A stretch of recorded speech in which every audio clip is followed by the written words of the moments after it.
Hello everyone, my name is Bree and welcome to Document a Journey. So today is going to be an update video on all the journals that I am using or started off using in 2021. So this looks like a lot, but like I said, this is not all the journals that I'm using right now, and not every journal do I use on a daily basis. So I'm going to clear some space and then we'll just get started. I'm going to first start with what I started using in 2021, what was going to be the main focus for my journals. And I'm going to start with this and I guess these. Okay, so I kind of started off, I'm getting there, hang on. I kind of started off 2021 like this. I had, and these you've seen before, but I've had these three Hobonichis. They're A6. I have blank notebooks inside, and this is where I journal to my family. So they're just like love letters to family members. So this is my son's. I'm going to set that aside. And this particular journal has been going on since 2019. So the journal itself, I've been using, I just got this cover last year because he really liked that. This is my daughter's, again, since 2019. And then this is my husband's, and same since 2019. Maybe his has started later, or maybe this is his second. This is his second. So I do that. I journal to my family, kind of like I said, just in love letter form. I more or less just document important moments in their life, and then that's what I do for my kids. And then for my husband, I would call those more love letters or hate letters. It depends on the day, I guess. Anyway, okay, so these are the other two journals that I started 2021 off with. So this was actually my bullet journal, which has now changed, but it was a pocket Leuchtturm, and this is what I used for just everyday calendar type stuff. And then this was my daily journal. This was is a cousin of Avec, but it is just the first part of the Avec stack. It comes in a 2-pack notebook situation. So this is just January through June. And then I sold the other one because this just became too big, and I moved to an A6 blank Hobonichi notebook. So that is what I journaled in until pretty much last month. I finished this little guy, and the reason I stopped doing this is because this was too big. So I went half the size. And the reason I stopped doing this is because I missed the weeklies. So what I did was I kind of compromised, and I am now using this. So this is my old Hobonichi, and I have just whited out the dates and wrote the dates in to match this year's dates, because this was a 2019 and now we're in 2021. So this is kind of what I've been doing with it. This is, yeah, we'll do a blank spread. I've whited out all the dates and wrote in the new dates, and this is kind of how I set it up. I like tracking my dinners, so that way if there's something that I get in ruts where I make the same thing over and over again. So this just gives me an overview of what we're eating and if we're eating something too much. I also have a tracker, and then I leave a space for either notes or a sketch. And then I don't use this like a daily calendar. I more or less use this like I did with my Hobonichi weekly, where I kind of just track what happens during the day.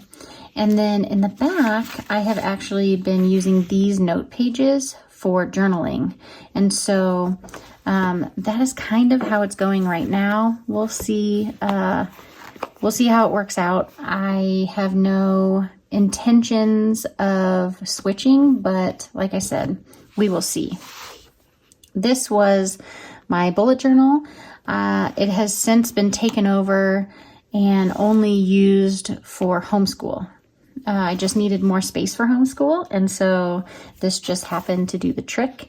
And then anything task related for work, I'm just writing it down on a notepad.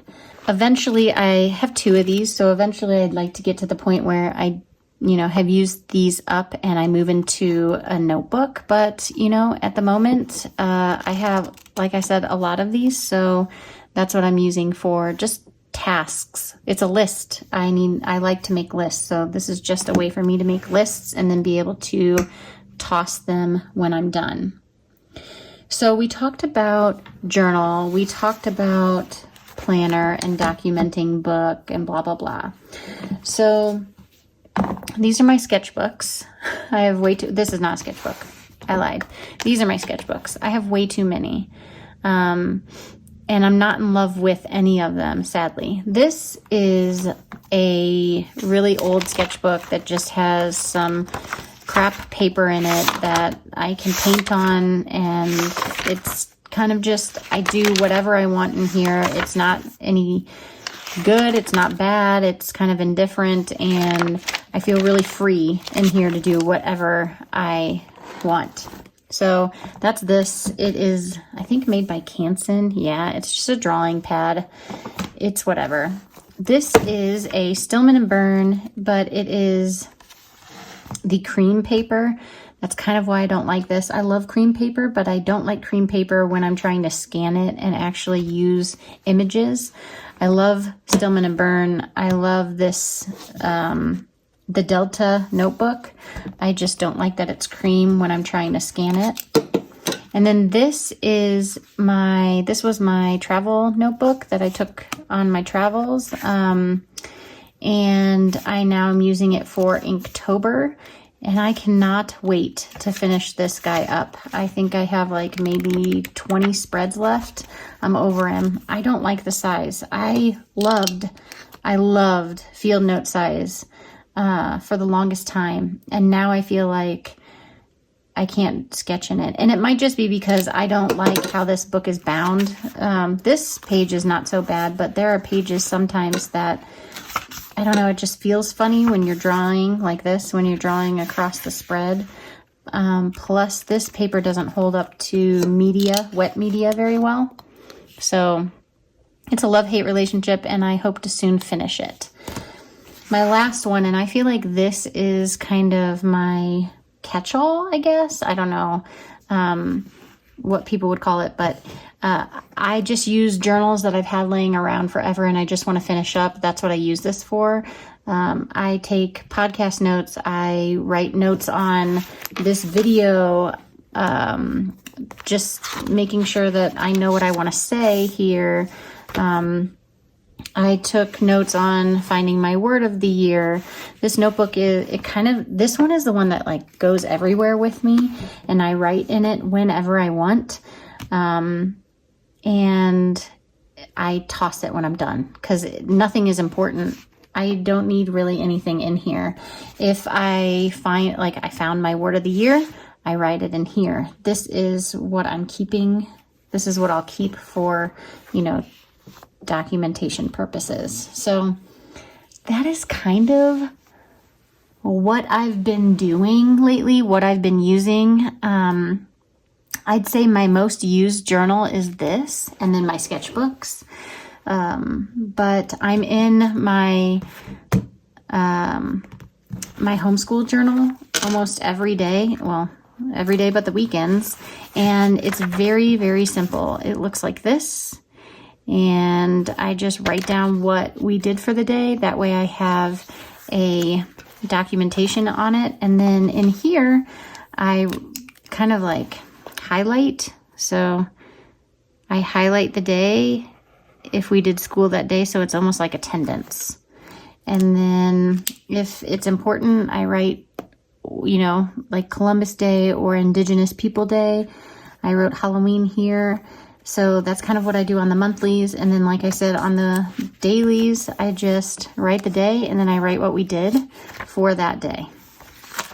So It's nothing special, but it works out really well, and it's separate from everything else, so that way if somebody ever needs something, I can easily just look at this and tell them exactly what we did that day, what we worked on. I save like worksheets or whatever, and so I can always reference this and then go back and find it.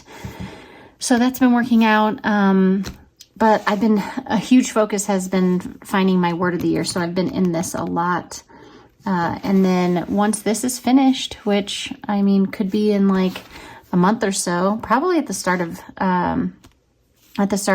the new year in 2022, I will be moving on to a decomposition notebook, and then I'll be just doing all my ramblings in there. And I use it kind of like I use my list kind of book. I can rip out the pages and, recycle or start a fire or rip it up if I wanted to, or I can save it and then do what I need with it. It's just like a good way to have a scratch pad. That's pretty much what this is, just in a notebook form, and then it's easier to like carry around with you. So I hope you guys enjoyed this video. Thank you, patrons, for suggesting it for me. I really appreciate you filling out that poll and telling me what you would like to see. I am going to be doing what I'm going to be using for 2022 video shortly, whenever everything comes in and I figure it all out. So stay tuned for that. If you wanted to see behind the scenes or a little bit more in-depth videos about me and my art and my other passions, then you can head on over to Patreon. That's kind of where I upload all those videos, posts, and I also have reward tiers that are strictly for my patrons, and I think we have a really nice community over there, and we have a lot of fun. I hope you all have a wonderful week, and until next time, I'll see ya.